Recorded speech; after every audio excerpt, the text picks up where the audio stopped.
Welcome to the Wild Crone Wisdom podcast. I'm Vinutha Mohan, your host and a licensed marriage and family therapist from the Bay Area, California, specializing in trauma and attachment repair. I'm also a certified EMDR specialist and a certified shamanic practitioner. Beyond therapy, I create spaces for authentic connections, teach workshops, blog, and offer spiritual healing. Being a therapist and a healer is my life's calling, and I look forward to sharing my journey with you. In this episode, we will explore the concept of foreboding joy and its antidote. We will examine why we are far more terrified of our magnificence than of our failures. We will explore the cultural and neurobiological factors that contribute to this way of perception and consider the possibility of a radically different approach to heal this pattern. Every year around the Thanksgiving holidays, I start reminiscing about the year that is drawing to a close and taking inventory of the memories past, lessons learned, and goals for the future. Every year is a mixed bag of dualities, joys and sorrows, wins and defeats, praise and blame, fame and shame, births and deaths. This year is no exception. However, 2023 has been an exceptionally challenging year for all of us, both at a personal and global level. Two raging wars in Ukraine and the Gaza Strip, political unrest everywhere, extreme climate conditions, civil unrest, marches and movements, death and isolation, raging fires, floods and earthquakes, inflation, polarized worldviews globally, and so on. For the past 3 years since the pandemic, we as a global family have been forced to pause, to ponder, to evaluate, be creative, to value what we cherish most, reconsider, revive, and revisit. Once again this year, I have witnessed many clients, family members, and friends struggle with many things: loss of parents, children, siblings, spouses, pets, jobs, and the resulting grief, anxiety, depression, loneliness, hopelessness, helplessness, and so on.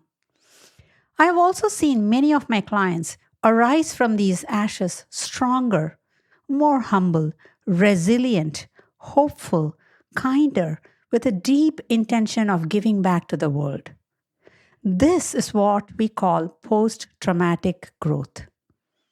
Personally, this year has been an year of explosive growth professionally and lots of challenges personally. How can we sit with all of this? What would it mean for us to practice radical gratitude in the midst of these extreme polarities? What would that even look like? I'm not asking you to answer these questions. Just hold them in your awareness for a brief moment. Can you do that? Or are you getting triggered? What would it look like to practice radical gratitude, no matter what the content of your life is at this moment? The spiritual teacher Eckhart Tolle says that in every happiness lies a seed of unhappiness, and in every grief a seed of grace. Is it possible for us to be aware of this truth at all times? I gently hold the belief that this is Earth School, and each of us come here with an IEP, individualized education program, that has been so meticulously and brilliantly designed for our soul's growth by a magnificent divine consciousness. Sometimes we refer to this as God or Goddess. This is just my gently held belief. If I believe this to be true, then everything in the curriculum is set up for life lessons and the expansion of our consciousness. In psychology, we call this expansion widening the window of tolerance. The term window of tolerance was coined by the renowned psychiatrist and mindfulness expert Dr. Dan Siegel. It describes the best state of arousal or stimulation in which we are able to function and thrive in everyday life. When we exist within this window, we are able to learn effectively, play, and relate well to others and ourselves. By widening this window of tolerance regularly through a variety of self care practices such as mindfulness, exercise, good nutrition, social connections, psychotherapy, community service, and so on, we are able to tolerate distress and build resilience for life. We learn to thrive in chaos. What is our tolerance for abundance of joy and what is our distress tolerance? Sometimes we find that we have a harder time taking in the good than preparing for the other shoe to drop. Many of us are more terrified of our magnificence than we are of our inadequacies. Brene Brown calls this foreboding joy. She says that when we cannot tolerate our joy, we start dress rehearsing our tragedy if and when that joy is taken away. We do this in order to protect our vulnerability. We convince ourselves that if we can prepare for the worst case scenario, then when it happens, we will not be disappointed. This happens on a daily basis in our lives. As an example, you work so hard to get a promotion. And when you do get promoted, you're afraid that you might not measure up. A high school senior works hard to get into a good school. And when she does get into her dream school, the imposter syndrome sets in. You really like this young man that you're dating, but you're afraid that it might be too good to be true and he might break your heart. A couple get pregnant after a long time and now dread that they may not carry the baby to term. There are many such examples. In certain cultures, we are taught to practice foreboding joy through the fear of the evil eye. For instance, my grandmother truly believed that it was important to only share your worries, complaints, challenges, and never to share any joys for the fear of the evil eye. Her belief was that if you tell people that you are happy, successful, healthy, and so on, people will become envious and this negative energy will affect your abundance. Therefore, keep all your joys to yourself and only share your victim stories, advised Grandma sagely.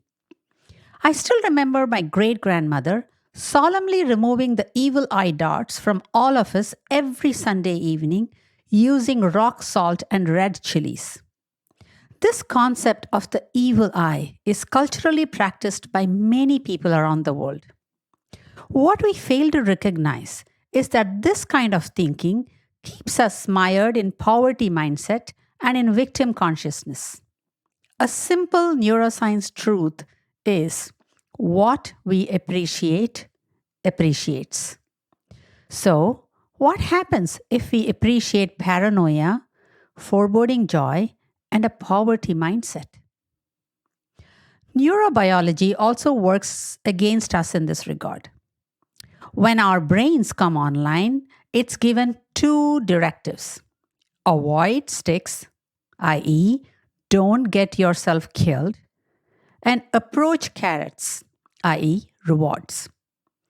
If you are the brain, what are you going to focus on more? Avoiding threats, of course. Because if one day you didn't check behind the bush and there was a saber-toothed tiger waiting for you, you are dead. So, it is more important to avoid getting killed than chasing carrots. Our brains, therefore, are designed as a Velcro for negativity and as a Teflon for positivity. It takes 5 positive interactions to offset one negative interaction. 3 seconds to register a grief and 30 seconds to register a joy, if at all. This is the brain's inbuilt negativity bias designed for survival, says the neuropsychologist Rick Hansen. Sadly, even though we are no longer in the jungles fighting to survive, yet our brains behave this way. Rick calls it paper tiger paranoia. Paper tiger paranoia results in foreboding joy. What if we were to practice radical gratitude instead? Brene Brown says that the only antidote to foreboding joy is gratitude. What if we were to be grateful for all the joys and all the sorrows? What if we were to dig deep and look for the lessons learned in both? What if we were to attempt not to cling too hard to the happy memories and not to so desperately avoid the deep sorrows? What if we were to keep looking at everything as a passing moment, a cloud, a bird song, an in-breath, an out-breath, a gentle breeze, a fallen leaf? What if we were to remind ourselves during our most magnificent moments and heartbreaking tragic moments that this too shall pass? What if we were to only remember the lessons learned in both instances and be grateful for it? What if we were to practice radical gratitude? In the tapestry of existence, perhaps radical gratitude is the thread that weaves resilience and wisdom into the fabric of our journey. Thanks for listening to this episode of the Wild Crone Wisdom. In this series, we delve into the journey of our spiritual essence having a human experience. While many social scientists study human emotions, thoughts, and behaviors, and others explore transcendental experiences, few bridge the gap to help embody spiritual wisdom in everyday life. I call this the psycho-spiritual path. Through this podcast, I hope to share bite-sized practical insights for navigating life as an empowered sovereign being.